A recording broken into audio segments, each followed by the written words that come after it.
managed to file that in the memory hole. And I am concerned, Mike. And look, as someone pointed out yesterday on my show, the level with which they respond tells you how worried they are.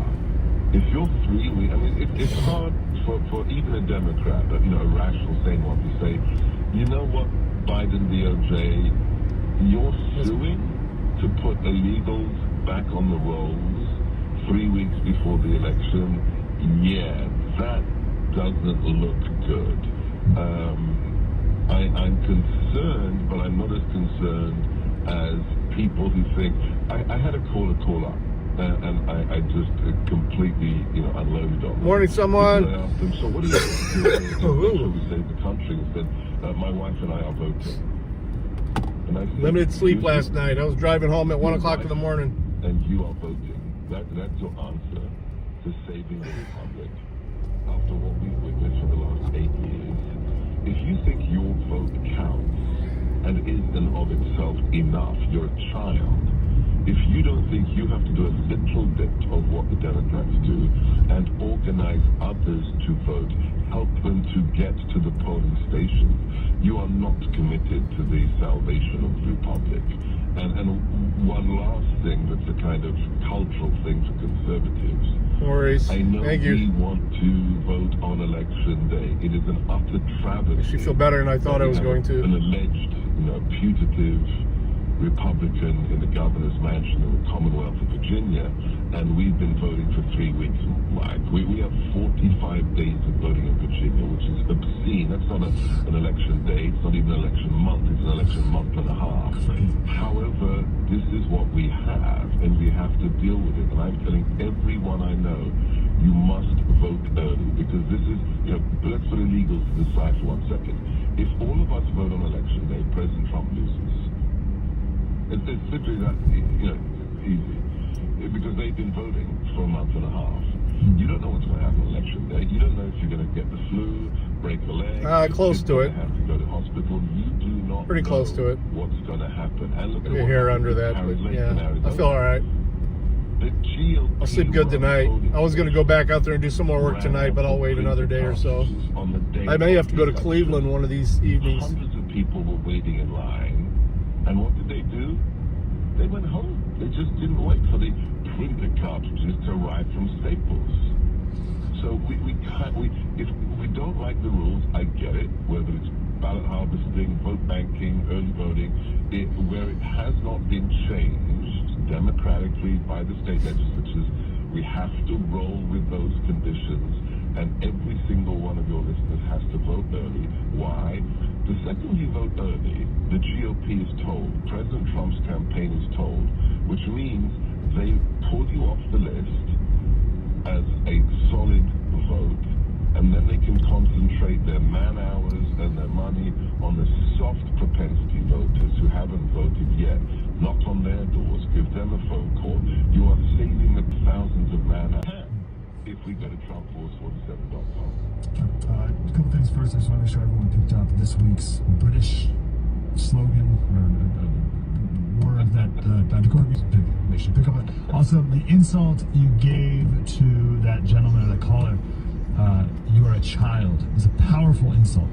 And if anyone wants to motivate me to action, that's all you have to say. Many years ago, I was talking to a friend, and I told him that every night I have a bowl of Hey, Johnny Bravo. before bed, and he looked me in the eyes and he said, a lot like he actually sounded. You're already at work? Wow, bud. Like you when he said. He doesn't normally sound like you. Oh, yeah. We give you props for that. Maybe I add your voice to it. He goes, you are a child. And I haven't had a bowl of Frosted Flakes since. So that's a motivating insult. You are a child. Trump. That's super funny because I love Frosted Flakes. And what did St. Paul? I went to St. Paul, and I left those child schools behind. Exactly. Like Frosted Flakes. And I haven't had a bowl of Frosted Flakes in I don't know how many decades. That's right. Oh man, I remember them being good, but I just can't do it because I'm an adult. So Trump yesterday was at the Economic Club of Chicago with the Incredible. and Kamala didn't go. So just to make the quick point that Trump didn't do the 60 Minutes interview, but Trump didn't do the 60 Minutes interview not because he was scared of 60 Minutes, but because they did it in an unfair way. Kamala didn't go to this because it was live. That's the difference. This is one 20-second clip of the hour that I think sums it up pretty nice. The Wall Street Journal now. I'm meeting with them tomorrow. What is the Wall Street Journal? They've been wrong about everything. So have you, by the way. You're trying to turn this. You're trying to turn this. 31? You're trying to turn this into debate. There are business people. There are business. You're wrong. You've been wrong. You've been wrong all your life on this stuff. What does that say to you about 36 here. It's not him being mean. There's something there. What is that moment say to you? That's a warrior for the truth. I mean, look at who he's talking to. Just juxtapose President Trump, who literally took a bullet for America, and Michael Floyd, the editor of Bloomberg, who was the editor of Economist. People forget. I'm posting a whole hour-long discussion. The real question is who President Trump is. They don't go into the line in Chicago to talk to the editor of this complete propaganda arm of the Democrats, Bloomberg magazine. Well, I'm sure that is. My son's doing the, I guess you could call it mountain work too. He's doing wildfires in Oregon. Actually, he's going to get a bit of a couple of week break right before Halloween. He's going to come back. I was pitch dark here an hour ago when I got up.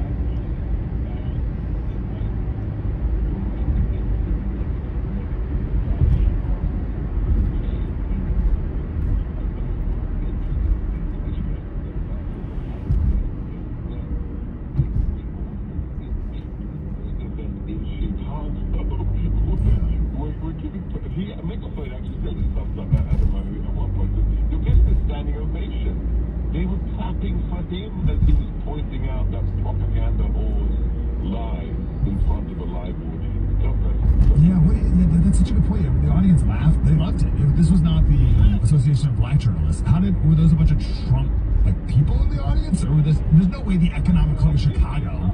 Well, look, we do know Jesus. Well, they told us it is Magdalene. I mean, that's at 3 a.m. outside the subway at -20. So Gotta grab me a coffee. I'll turn into Magdalene. Oh, that's right. So Coffee and a muffin or something. We played a bunch of clips of that. It's too expensive And out of that, we got into a conversation about the place that we're town called Logansport, Indiana. This is the new Springfield, Ohio. And there's 27 languages spoken in this school. There's 18,000 people in town. There's 27 languages. Like, what's going on? And I literally asked, what's going on? And it turned out there's an icing factory. Well, I had one, but I need a road one. I'll be right back. 1/3 of their entire workforce, 42,000 people, these migrants. And the guy who's in charge of this says, we wish we had 42,000 more. It's a quote. We wish there were 42,000 more, right? So we talked about this for the last 2 hours, but I want to boil down into one particular theme that kept coming up, and that is, these are jobs that Americans won't do, and then people speak to work ethic, the work ethic of the American and welfare. So these are like the three things that I want to triangulate with you. So jobs that Americans won't do, Americans have a lack of work ethic, and welfare as an eroding force. So when I present that to you, what would you do with it? I think this is a canard. I think this is a canard because let's go back and look. I think we've discussed this before. I hate autobiographies. I have no patience with them. But one of the most important ones I've ever read is Hillbilly Elegy. And I was told to do so by Steve Bannon when we were in the White House. And I said, okay, Steve. And I read it, and I couldn't put it down. And remember, when it came out, J.D. Vance was an anti-Trumper. He did not like President Trump.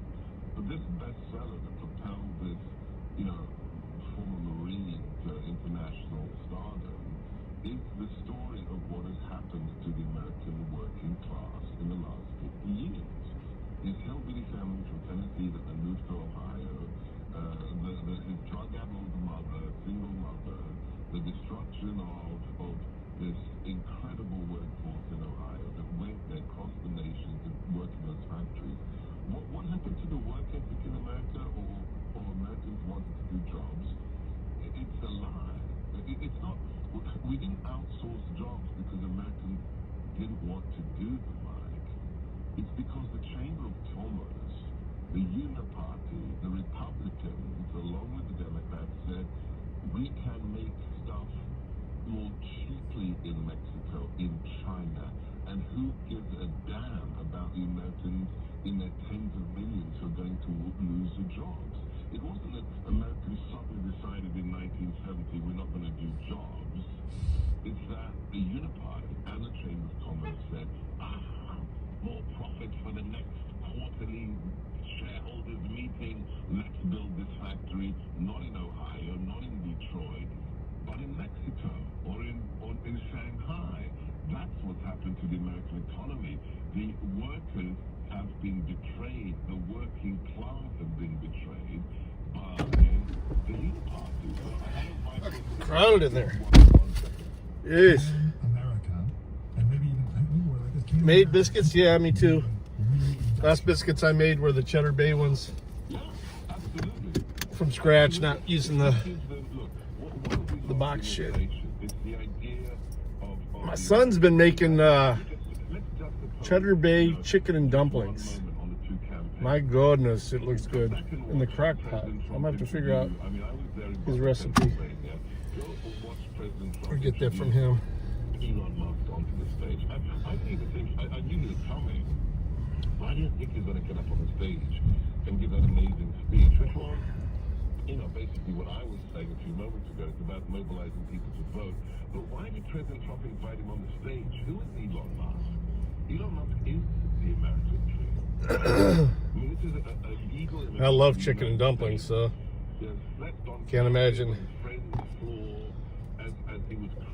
I've seen him make it twice, and he's posted it both times when he's done it. I'm like, oh, dude, killing me. Oh, shit. Dig it in my bag. Well, what kind of crazy person does that? And then said, Obama turned NASA into an organization to improve relations with the Muslim world. No, I'm not joking. Look it up. That's actually what he said to the director of NASA. And along comes Elon Musk and says, look, we're going to go to Mars, and I'm going to do it with a private company that is now just launched and retrieved the largest rocket in human history, which landed backwards as it was retrieved. It was splashed up in the ocean, but like some kind of cartoon from the game, landed backwards. It looked impossible, but happened. And that's what America stands for. And then you've got Tim Walz. What is it paying for Tim Walz to say at a debate, at a campaign event? I was a school teacher, and none of my kids ended up in Yale like J.D. Vance. Wow. So you're celebrating mediocrity and failure. Those are the two visions. Americans want to be more like you. It was really weird, Mike. I was in a row right behind JD. Elon was sitting next to him. Elon hadn't taken the stage yet. And we are in Butler, Pennsylvania. That is like pretty rural Pennsylvania. And spontaneous chants kept erupting through the campaign event with President Trump saying Elon, Elon, Elon. I was like, I said, where is you, rural Pennsylvania? And this guy is a mascot, is a hero to young men here in Pennsylvania. That's the real master. This video, if someone hasn't seen it yet, just look up SpaceX on Twitter and you can find it, of the largest thing that's ever flown in the sky. As you said, reversing course, landing back to it looked fake. I just saw it rain. I didn't know they were even doing this. The first time I saw this, I had exactly the same thing. I said, this isn't real. This is Photoshop. It is not aerodynamically possible to land a rocket with the blunt end first on a platform that's being piloted remotely in the sea. And you go, not possible. Yeah. And then pluck it out of the sky. Environmental force. Yeah, it was pretty good. Whatever in California. He said he made it for you. Ban Elon Musk from landing rockets off the coast of fucking California. son, dude. This is the vision. This is the Getting me. vision. Yeah, really. It's like, it made me think, did people admire Thomas Edison's inventions when he invented, or did they treat it as nonchalantly as we do that Elon did this impossible thing. He's a rock star. I mean, read the accounts of Edison versus Tesla back then, Nikola Tesla. These people were the rock stars of the age. Absolutely. For who they were and what they were doing. And Elon is ours, but he has the wrong opinion, so he is not allowed to operate in California anymore. Just last point on SpaceX, I'm glad that not only he's doing all this, because it's super encouraging that we can build things in America. Yeah. Right? We can do this. I don't like the guy, but I'm listening to the biography of Musk. This takes you back to, Henry Ford, to the great inventors. This is a guy who keeps a pillow under his desk at work because too often he just has to sleep on the floor there because he has to get a job done. When his guys were building one of the second stage rockets, and he was being quoted $20,000 for a latch between the two sections of the solid fuel rocket. He said, "What is $20,000 for a latch?" He went to the ABC hardware. He went to a hardware store, Mike, and bought one of those latches for a toilet door that was $5.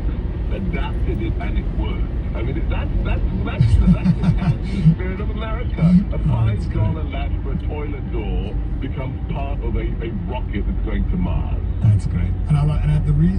And maybe this clip was so encouraging because I saw this clip the same day that California released their test results for public schools, and it's like 30% math, but proficiency in California, and even the best ones, La Jolla High School is 70%.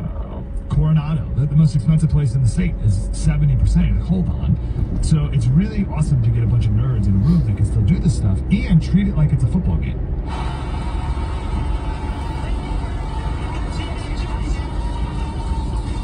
We're now down to 3 Raptor engines. We can see those chops there.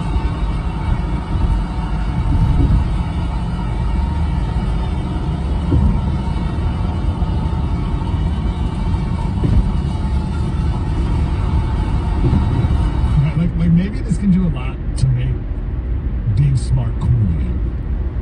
Doesn't it? Give you chills just hearing that. I mean, it does me. I mean, it's like that moment in Top Gun Maverick. So I was in rural West Virginia. It was a holiday, and I was with my best buddy, and I said, let's leave the girls in the cabin. Yeah, we have one little space heater we're using right now. We're not going to fire up all the house's heat right yet. And halfway through the movie, I turned it off at night and then I fire it up before the wife gets up, so it's a little bit warmer when she wakes up. I sleep great in the cold. I love it. Cold for sleeping under the covers. She doesn't appreciate it when she wakes up, so we got base heat. The only one I turn on is that space one for the living room, and then I put the little base heater on in the bathroom, so she has a nice warm bathroom when she gets up. Yeah, it's only going to get up to like 50 today, I think.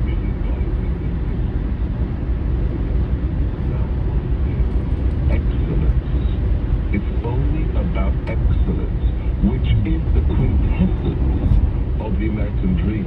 You come here to be excellent because you have the opportunity to be excellent if you apply yourself. And that's what the left denies. That's what the left destroys. And that's what Elon Musk represents. Excellence, which is in the gene code of America. Not racism, not exploitation, excellence. Yes, right. Wow, that's really good. Wow, that's right. I'm thinking of you're talking about the training scenes, right? Where they have to make it to the mountains and it has to be perfect. They have to be perfect. Yeah. It has to be perfect and it has to be within a time limit. And, he's fired and then he steals the aircraft, comes back, and he does it under the time, then he hits all the targets and exits, as he was told would be impossible. Yes, it wasn't good enough. Well, so I'm just thinking about really emphasizing this with my kids when it comes to cleaning the kitchen. You know what I mean? Like, how can we add Top Gun Maverick principles to cleaning the kitchen perfectly in under 2 minutes and 43 seconds, whatever it needs to be done. And it has to be done in excellence. That's the Slater way. I like that a lot. It's really good. Dr. Gorg, I want to ask you one last question. You celebrated recently a special day, the 30th anniversary to your wife, who you've spoken of a couple times in this very time together. What is your advice on 30 years of marriage? Well, first, the story of how I pitched the deal. I was at a conference of young professionals in Romania, and she was jet lagged. She arrived late to the first day. It was this big former communist, U-shaped meeting room like the Central Committee. There was only one chair left next to me. I'd been eyeing her on the plane from Budapest, on the bus to the coast of Bucharest. This stunning woman sat down next to me, and what did I do? I just slid my coffee over to her, and that's how it all began. That was 30 years ago this week. Any lessons for, we were married like 18 months later, any lessons for the last 28 years? Marriage is really, for me, it's been about being the best man I could be. And I wouldn't be a quarter, I wouldn't be a fraction of the man I am today if it weren't for her. And Ooh, that sounds good. Give your all, and listen. That woman becomes an outgrowth of your soul. If you pick the right person, they're Jiminy Cricket. They're an extension of your soul, and they will make you the best man you can be. I also learned from that beautiful sentiment: meet pretty girl while she's jet lagged. That might increase your chance. Might help your chance. And don't tell her, this is what I didn't tell her, don't tell her you're a tea drinker, you don't like coffee, just slide your coffee over to her. Just play the game. Just keep it going. Dr. Gorg, where can people listen to more of you? Every day, 3 to 6 Eastern, America First and the Salem radio stations on the podcast of your choice. You can watch us on Roku, Fire, Pluto app, you name it, on Rumble as well. I'm on all social media except the fascistic YouTube, Sebastian Gorka. And for my original analyses and access to me, go to Substack. That's sebastiangorka.substack.com. Oh, and forget all of that. Go right now to Trump447.com. Trump447.com. Wonderful. Thank you, sir. Have a great week. God bless. Thank you, Mike. Sebastian Gorka. It's been a long time since I heard him. Might impair a pretty girl's judgment just enough to give you a second chance. Just enough hesitation that you have a go. 866-95-PATRIOT. Let's come back. We've done a lot of Tyson chicken today, so we can move on from that. I think we got the point on that. Let's do this point here, because John Carney's point about, he didn't use underclass. What word did he use? I wrote it down. Basically, the slave labor class is a really powerful point, and we have that in America, and it's no good. We need to not have this anymore. We'll chat about that next. My second part. Here's the word. Sirius XM Patriot. Sit back and kill, Republicans. Trump got mad supporting the black community. My generation wants answers. We want accountability. The home of free speech. This election is not only about one thing, it's the whole enchilada. We need to start focusing on how do we win this election? How do we fight? Where do we fight? Conservative principles live here. Join the conversation on Sirius XM Patriot, Channel 125. You didn't start a business to babysit your poorest performing employees. That's exactly why I started my business, so you don't have to. Hi, I'm Alan Jones, founder and CEO of Bambi. I created Bambi so small business owners can take back control of their business. Need to fire a poor performing employee who happens to now want 3 months off? Your Bambi HR manager will take care of that for you in your first week with us. You spend your time coaching your A players, we'll take care of the rest. I'm so confident that Bambi will help you focus on what you love about running your business that I'm offering a $1 trial to the service for your first month. Trust me, there are no limits to the amount of calls or questions you can give your Bambi HR manager. After your first month, just $29 a month for companies of any size, month to month, no hidden fees, cancel anytime. Get a month of Bambi for just $1. Go to Bambi.com and type Patriot under radio to schedule your first call with an HR manager right now. BAMBEE.com Patriot Radio. Americans love using their credit cards, the most secure and hassle-free way to pay. But D.C. politicians want to change that with the Durbin-Marshall credit card bill. This bill lets corporate megastores pick how your credit card is processed, allowing it to use untested payment networks that jeopardize your data security and rewards. Corporate megastores will make more money, and you pay the price. Tell Congress to guard your card, because Americans lose when politicians choose. Learn more at guardyourcard.com. Hi, this is professional golfer Mark O'Mara.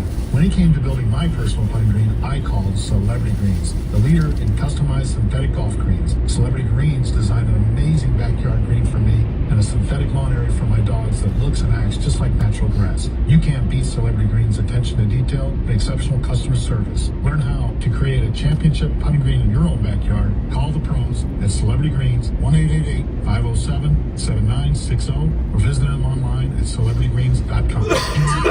Your way with SiriusXM channels designed to shift your timeline. Jump into the pit with hard rock and new metal on Turbo. Channel 41. Go hard all day with zeros and tens hip hop on Flex 2K. Channel 49. Or sink into your feels with alternative anthems on Alt 2K. Listen to all of these and more 2000s channels across SiriusXM and the SiriusXM app. From the Global News Network of Breitbart.com, this is Breitbart News Daily with your host, Mike Slater. Subservient refugee class. That's how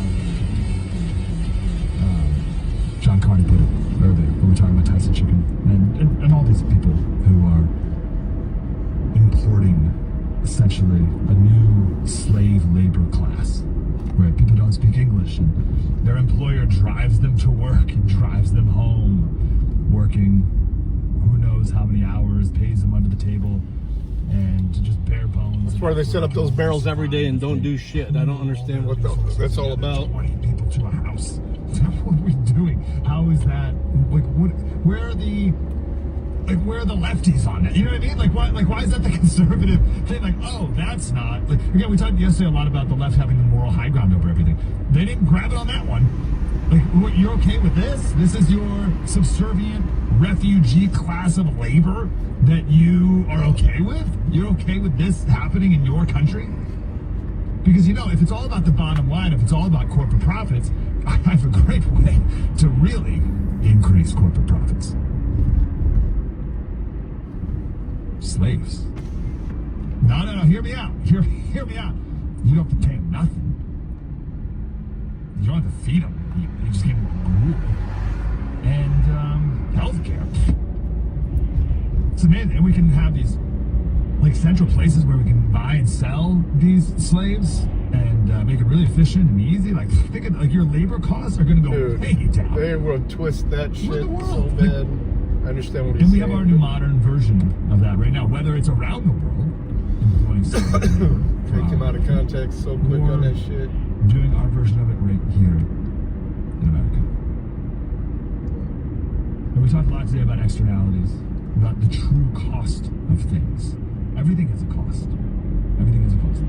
No such thing as solutions, only trade-offs, and everything has a cost. The externalities of a subservient refugee class are profound. Not only the cost of Medicaid, subsidized housing, and all those costs, and education, schools that hire all these translator stuff, and not only those costs, but just the cost of a society, the cost of a town, the cost of us, our country. Like, there's these huge costs to doing this. And that's true with slavery too. Like, yeah, like, sure, slave prices were low or whatever. Like, you could pick cotton cheaply with slaves, but there's major externalities of that, not only to the slave themselves, but also to the slave owner. Oh, I just read this the other day. Darn, the book's downstairs. Yeah, that's crazy. People get paid a lot of money to engineer that shit too. I just read something the other day about this perfectly. Anyway, plenty's been written about. And people don't pay attention as it is. Then you get like conflicting stuff like that. That just screws things up so bad. It's a story, former slave, of their owner. They got sold to someone, and I forget if it was the daughter or the wife of the slave owner loved the slave or treated the slave like a person. And then the owner, the husband, or the dad yelled at the girl, the woman, and said, "You can't do that. You can't teach him how to read." And the slave then talks about how, over time, this woman who started off sweet and kind and wonderful just eroded and became more horrific and evil as time went on towards them. Saw them less and less as a real human being. Really sad story. But that's what's happening in our country too, to this subservient refugee class. This is no good. This is no good. I spoke of it earlier. We played it a couple days ago, but it's such a good JD clip. That's worth playing. This is with Lulu at the New York Times. Their big podcast. The reason that there is a housing crisis is that not enough houses have been built. And we have 25 million people who shouldn't be here. Well, I mean, this is the thing. I mean, I think it's both. I know you do. I don't think that many people who look into this agree with you, but about a third of the construction workforce in this country is Hispanic. Of those, a large proportion are undocumented. So how do you propose to build all the housing necessary that we need in this country by removing all the people who are working in construction? I think it's a fair question because we know that back in the 1960s when we had very low levels of illegal immigration, Americans didn't buy houses, didn't build houses. But of course they did. And I'm being sarcastic, of course, in service of the point, the assumption that because a large number of home builders now are using undocumented labor, that's the only way to build homes. I think, again, the country is much bigger. The need is much bigger. I mean, I'm not arguing in favor of illegal immigration. I'm asking how you would deal with the knock-on effect of your proposal to remove millions of people who work in a critical Is somebody going to go? economy. Well, I think that what you would do is you would take, let's say, for example, the 7 million prime-age men who have dropped out of the labor force, and you have a smaller number of women, but still millions of women prime-age who have dropped out of the labor force. You absolutely could re-engage folks into the American labor market. This is, I think, to work in construction. Of course, you could. I mean, the unemployment rate is 4.1%. I love that. That's my favorite part of the whole thing. To work in Americans working in construction, like with a hammer and a. You What the fuck, dude? Okay, go. On jeans and a hard hat and build things? Oh, JD. Oh, JD. Oh, you simple, naive JD. That's for slaves. You can't have Americans. You want Americans to pick cotton? Can't you see Lulu as a southern plantation owner? Go. Americans pick Go. cotton. Actually, back to John Carney's point. No, take your phone call. John Carney said also this subservient refugee class has led to the slowing of the innovation of mechanization that otherwise you punch it. happened. And that same effect occurred during slavery. Small break in traffic. Technologically, one of the reasons why the South is so far behind is because they did not, quote unquote, need to use machinery. Because people need to slow down anyway. There's stops red light up here. Lulu, the slave owner. Lulu, the plantation owner. Americans in construction? Pshaw.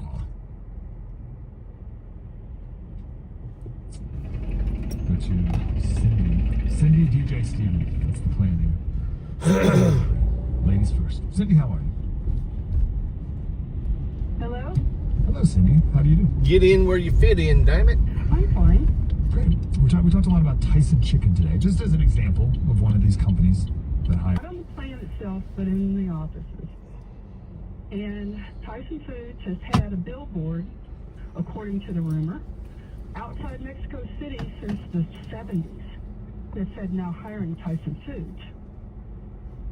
And they took advantage of the Vietnamese that came over that were stationed at the base there in Arkansas and put them into all the plants to work. And then they eventually moved themselves out of that environment and opened up nail salons, restaurants, everything else. So then they brought in all the Mexicans. You have to stop and remember, Don Tyson is Bill Clinton's buddy. Mm-hmm. They were together constantly in a lot of different arenas and environments. I'll see you guys. I will be doing a desktop stream today. It sounded like you I'm hoping. had a drift there. Sandy. won't be quite as busy. I do have to do payroll, so we'll find something good to watch while I'm working. Peace. Love you guys. Later. They've been known to have some good times together.